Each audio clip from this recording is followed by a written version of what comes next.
Hello to fans of rock music. Could something or someone have the spirit of a crazy and rebellious rock and roll before its appearance?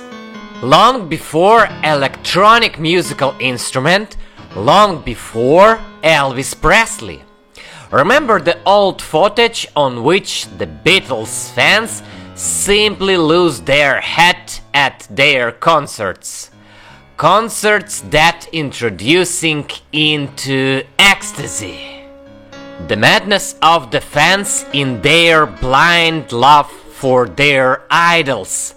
This is something typical for rock music. One of the things that is its inalienable part. We see it on performances and concerts. And what if I tell you that something like this has already happened? The fact that in history there have already been concerts with such a powerful and crazy energy from which listeners lost their mind, as well as from Metallica in our time. Rock, the music we worship, was born in the 50s of the 20th century. And it is different from other genres with a special liberty. Rock is the spirit of free man's freedom. And 100 years before all this, in Europe there was one rather interesting phenomenon. And the name of this phenomenon is Franz Liszt, talented composer from Hungary. He played on many instruments, but his piano playing skills are especially highlighted. And it was this skill that made him a prototype rock star, with only the scenery of Europe in the middle of the 19th century. I will just give some examples of his influence on listeners. At concerts, women always tried to touch him or tear a piece of his clothes or even hair.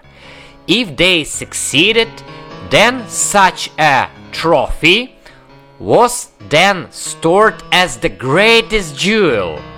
Quite often, listeners during the concerts lost consciousness or shouted in ecstasy. Few of the public did not fall into the trance under the influence of Liszt's music. Fans were bothering him even outside of the concerts. The ladies picked up the things he thrown, even trash. They stored in bottles unfinished drinks, unfinished coffee. They carried his image with themselves. And this is not all. A special chic was considered to have a bracelet from a torn string of pianos on which he played. Well, the bedroom of your children, teenagers, with posters of stars now does not seem to you so wild. Imagine a noble, exquisite lady and gentleman who are ready to kill one another for Liszt's handkerchief. The friend of Franz Liszt, Henry Heine, in 1841 gave the name of this phenomenon, Lisztmania or Liszt fever. Europe had not seen anything like it before. Therefore, to explain this strange influence on people, tried doctors from science point of view. But the answer is simpler. He, Liszt, was a master of improvisation. He could play very quickly.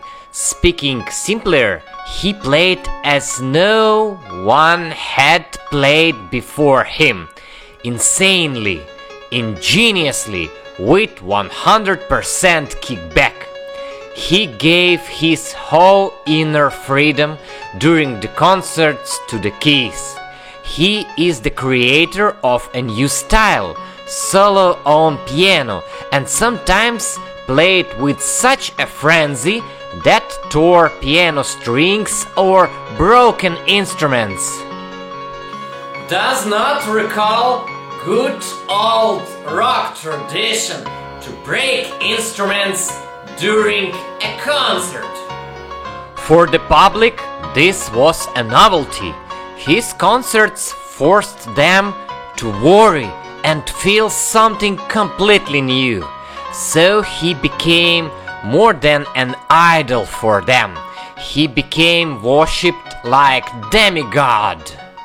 I will make an analogy here with Beatlemania, which seized the world in the 60s of the 20th century. And Beatlemania and Listomania are very similar. Fans who are ready to tear clothes off their idols only to have a little part for themselves.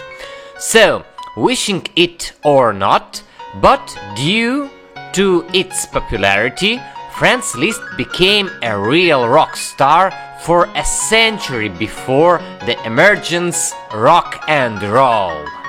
And his fans and their actions were just a copy of the actions of modern fans in relation to rock stars.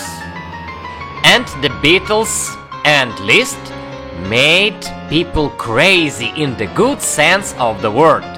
Their music and style burst into the sleepy society of their time as a hurricane on the swamp. So the free spirit in music makes people into legends. Bye, rockers!